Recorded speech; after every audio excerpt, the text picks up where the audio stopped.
미국 재무부가 장기금리 급등을 막기 위해 장기국채 바이백 규모를 2배 이상 확대했지만 시장금리는 다시 상승세로 돌아섰습니다. 오히려 달러 약세와 금 비트코인 등 대체자산 강세가 나타나면서 재정 문제를 해결하지 않은 채 유동성 관리만으로 금리를 낮추려는 정책이 자산시장 과열을 키울 수 있다는 우려가 나오고 있습니다. 시장에서는 오는 27일 예정된 케빈 워시 미국 연방준비제도 의장의 첫 잭슨홀 미팅 기조연설에 관심이 집중되고 있습니다. 미 재무부는 지난 19일 거래가 뜸한 경과물 국채 재매입 규모를 기존 회당 20억 달러에서 최소 40억 달러로 확대한다고 발표했습니다. 17일 30년물 국채 수익률이 2007년 6월 이후 최고치인 5.31%까지 치솟는 등 채권시장 불안이 커진 데 따른 조치였습니다. 그러나 효과는 오래가지 않았습니다. 같은 날 미국 연방정부 총부채가 사상 처음 40조 달러를 넘어섰다는 소식이 전해지면서 시장의 회의론이 커졌고 21일 30년물 국채 수익률은 5.276%까지 올라 바이백 발표 이전 수준을 사실상 회복했습니다. 시장의 관심이 재무부의 바이백 규모보다 미국의 막대한 국가부채와 재정적자로 다시 이동했기 때문입니다.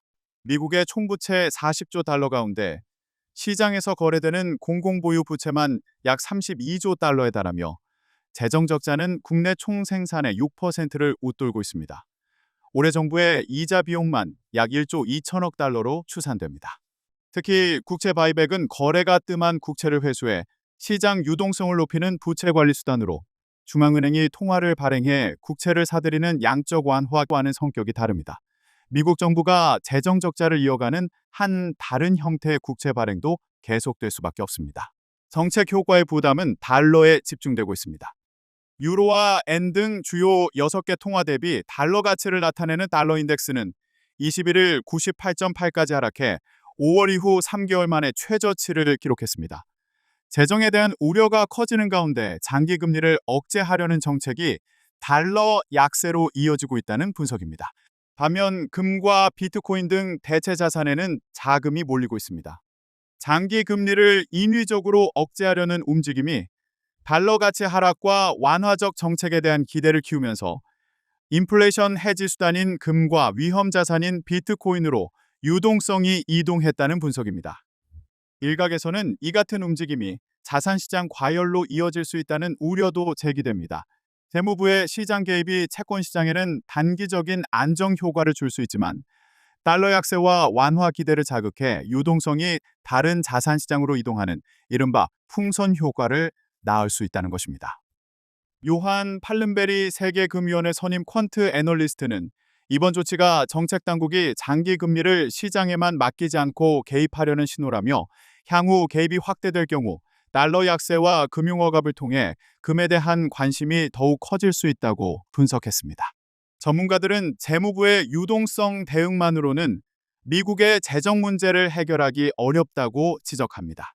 네이선 투프트 매뉴라이프 인베스트먼트 매니지먼트 선임 포트폴리오 매니저는 재무부가 유동성과 시장 심리에 영향을 줄 수는 있지만 성장률과 인플레이션, 재정 적자, 국채 공급이라는 근본적인 요인을 지속적으로 압도할 수는 없다고 지적했습니다. 특히 워시 의장이 재무부의 장기 국채 바이백 확대를 어떻게 평가할지가 주요 관심사입니다. 재정당국이 장기 금리를 직접 낮추려는 움직임을 보이는 가운데 연준이 시장 가격에 대한 과도한 개입에 선을 그을 경우 재정당국과 통화당국 간 온도차가 부각될 가능성도 있습니다. 결국 미국의 막대한 재정 적자와 부채 문제를 해결하지 않은 채 국채 시장에 대한 단기적인 개입만 이어질 경우 장기금리 안정 대신 달러 약세와 대체 자산 가격 상승을 부추길 수 있다는 우려가 커지고 있습니다.